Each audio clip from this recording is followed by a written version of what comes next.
Hey, y'all, come look at this.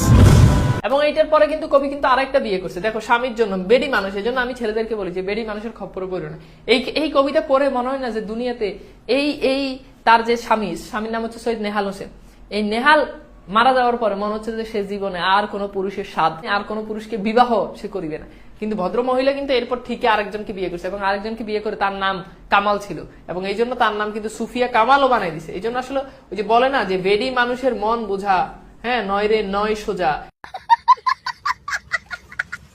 এইটা হচ্ছে সেইটা। তোমাকে বুঝাইবে যে তুমি তার অনেক কিছু, কিন্তু আসলে দেখবা যে তুমি আসলে কিছুই না। তুমি যদি মইরাও যাও, সে দেখবা যে তার জীবন সে কিন্তু সুন্দরভাবে কিন্তু কাটাই দিতেছে আরেকজনের হাত ধরে।